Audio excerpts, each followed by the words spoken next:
tinha medo da pobreza. Ter filhos para ela não significava gerar a vida. Ter filhos para minha mãe era como gerar espólios, porque era assim que ela sempre se sentia. Ter filhos era para ela uma espécie de arqueologia da pobreza.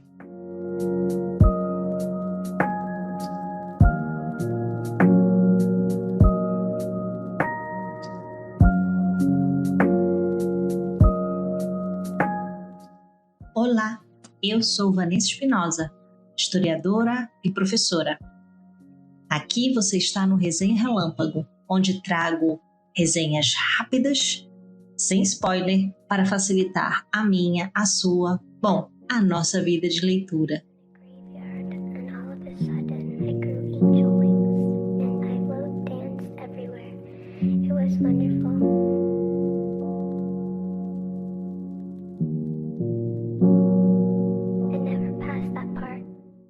A obra hoje, então, é O Avesso da Pele, ganhador do Prêmio Jabuti desse ano, de autoria de Jefferson Tenório, publicado pela Companhia das Letras em 2020. O nosso autor, ele vai trazer Porto Alegre pensado desde os anos mais ou menos ali 80, ainda que recue um pouquinho, mas a partir dos anos 80. E o Tenório, ainda que seja do Rio de Janeiro, ele mora em Porto Alegre há muito tempo, se graduou em letras ali na Federal do Rio Grande do Sul e é professor de língua e literatura da Rede Pública de Ensino de Porto Alegre. O mestrado dele e o doutoramento que está em andamento, né? Eles têm uma matriz bem importante para a gente entender O Avesso da Pele. Ele é mestre de literaturas luso-africanas e a dissertação dele está trazendo um olhar sobre minha cultura. E a perspectiva que ele traz é mesmo o pós-colonial. Ele está olhando para a África e o doutorado dele, que é em Teoria da Literatura, que aí ele está fazendo na PUC do Rio Grande do Sul, tem esse título, A Autópsia de um Imaginário em Ruínas, a memória nas narrativas de regresso, em 4 autores portugueses. E aí também a mesma pegada, pós-colonialismo, identidade, diáspora africana na pós-modernidade. E aí ele tenta pensar e desmistificar o continente africano, né, como esse lugar de regresso em busca de suas raízes.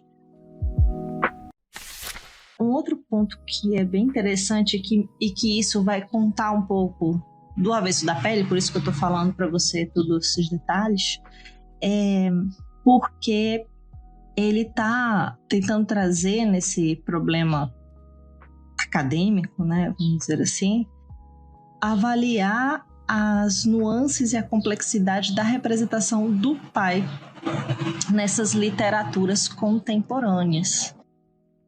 E ele vai focar nessa questão das relações familiares, pensando essa não estabilidade, enfim, dessas formações familiares e a questão da paternidade. Ele quer dissecar, ele quer ir a fundo nesse eixo. Bom, quem não conhece ainda O Avesso da Pele, o mote central efetivamente é a paternidade e as relações familiares.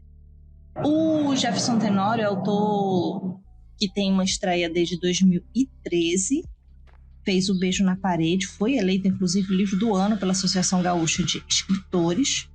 Tem também uma outra obra, romance, publicada em 2018, chama Estela Sem Deus.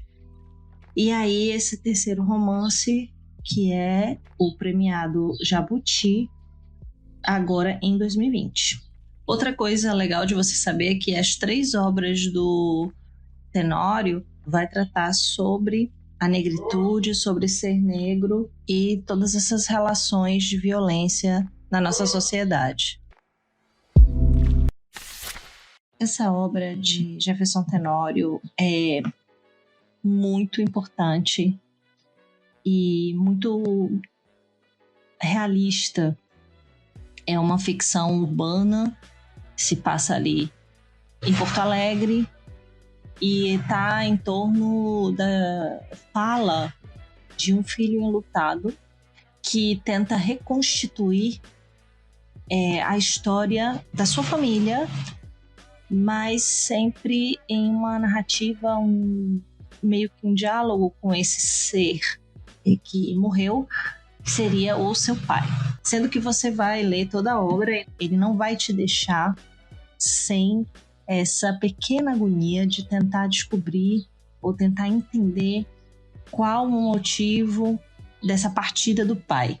Então você tem uma narrativa muito interessante nesse sentido, porque fica sempre aquele eco e você tentando entender. Por alguns momentos você esquece, porque ele consegue te envolver em outras micronarrativas, vamos dizer assim, falando sobre os personagens centrais que o constituem, que o identifica no mundo, sobretudo o pai, a mãe, em um lugar mais periférico ali, os avós, mas você tem uma reconstituição não vivida, né, desse filho. E ele, como se propõe a falar, desde como foi a vida desse pai, se detém um tempo também diante da vida dessa mãe e dos amores que cercaram esses dois adultos, onde ele não estava vivo ainda, não tinha nascido, né? Então você percebe que ele faz um trabalho de memória em cima do que ele ouviu, tanto dos próprios pais como da família, e do que são vestígios materiais que foram deixados por esse pai em seu apartamento, cruzados, claro, com suas próprias experiências já na visão de filho, que ouviu algumas histórias dos próprios pais, e também as suas leituras na posição aí, nesse personagem filho, né, nessa função social que ele ocupa. Então é bem interessante você avaliar assim como a ficção também trabalha com, ele deixa bem claro essa matriz de fontes para reconstruir essa memória.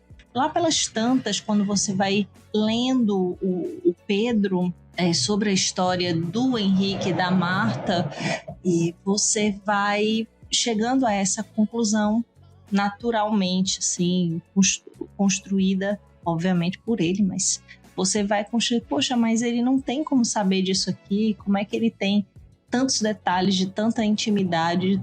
E aí você pensa, bom, claro, a própria experiência do autor negro, vai falar sobre uma família negra de condições, a princípio, muito mais precárias. Depois, na geração dele, já com a família que constitui, né, o pai, a mãe e ele, menos precário. Uma família de professor e tradutora, de editora também de textos. Então já é uma família que conseguiu se graduar em escolas privadas, em faculdades privadas da Porto Alegre. Então você vai perceber esses arranjos familiares, essas gerações que foram se constituindo nessa Porto Alegre periférica desde os anos 80. Sendo que o fato de eles terem feito faculdade e tal não significava que essa matriz familiar também não tivesse outras formas de sobrevivência de vida. Então a gente tem aí umas questões que também aparecem na obra do Falero, pensando também agora o século XXI, né, bem recente, como ficção urbana, Porto Alegre, na comunidade, na periferia, nas periferias, na verdade. Ou seja, sobreviver a partir do comércio de drogas, ter experiências, enfim, com drogas, isso também vai tocar, isso também vai estar no cerne das formas de vida e de sobrevivência dessas famílias, que vão aparecendo de maneira, como eu disse, mais periféricas, assim, porque o eixo, o cerne mesmo é essa paternidade como foco da fala, essas constituições familiares que a gente tem e que aí elas estão atravessadas pelo racismo, pela cor. No caso específico da história que Tenório traz para a gente, mas são fragilidades familiares também bem hegemônicas nesse padrão burguês de família monogâmica e tudo mais. Essas questões aparecem também, sabe?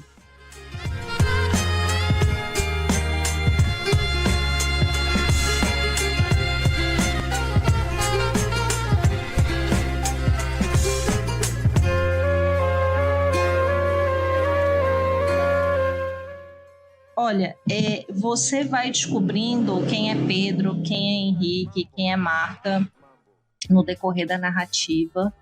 Não é algo que ele constrói de uma maneira apressada, é uma maneira bem, bem importante, inclusive sensível, com que ele aborda o tema.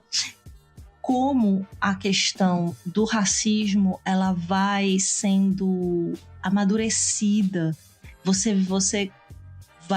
ele vai com muita sensibilidade mostrar para você que não é natural, que ele vai aprendendo com todos esses jogos sociais que já estão postos desde pré-adolescente, e no caso ele, o pai, o filho Pedro, por conta da experiência do pai, possivelmente também vai desde muito mais cedo começando a preparar essa criança para ser uma criança negra numa sociedade estruturalmente racista. Isso também vai aparecer. Uma outra coisa importante sobre o pai ser um professor que ele qualifica como operário.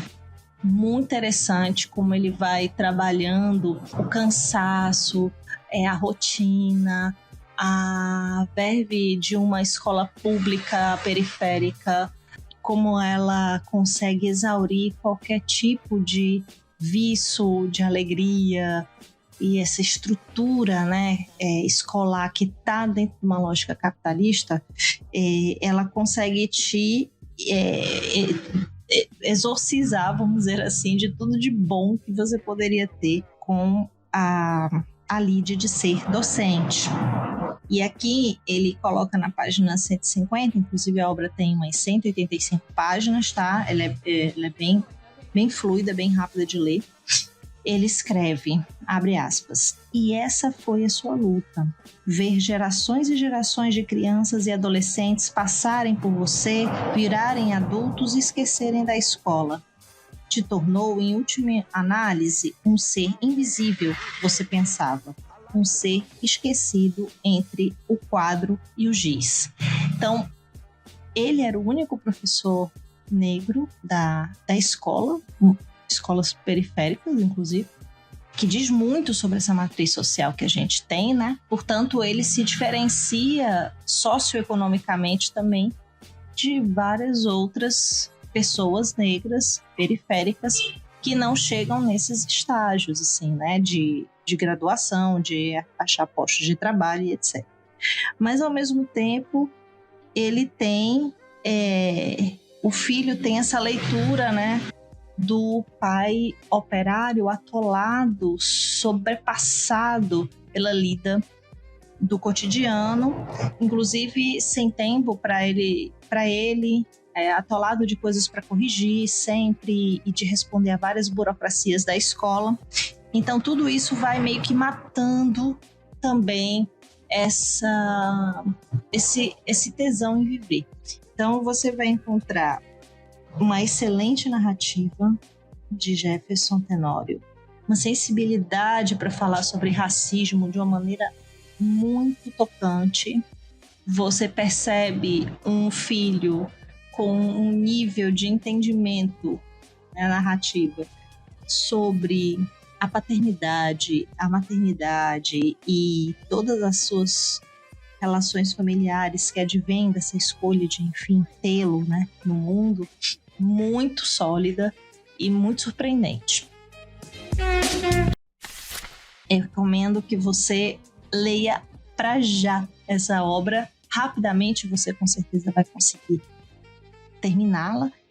Eu adquiri essa obra em e-book faz um tempo e só agora consegui dar uma parada para ler, mas em um final de semana foi suficiente para conseguir ter essa experiência incrível.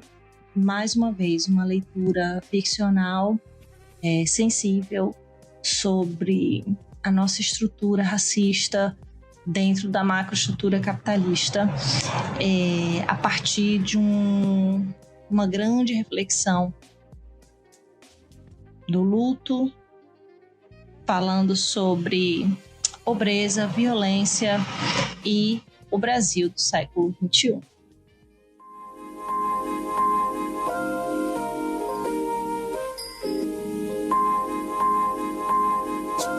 Temos então mais um Resenha Relâmpago, querido ouvinte.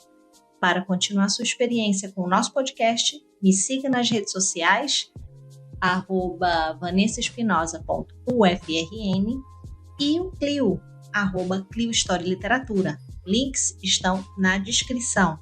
E se você gosta do meu conteúdo aqui, pense em financiar o Clio.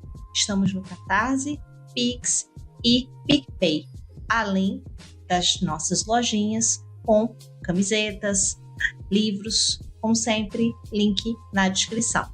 Eu sou Vanessa Espinosa e vejo você em breve. Tchau!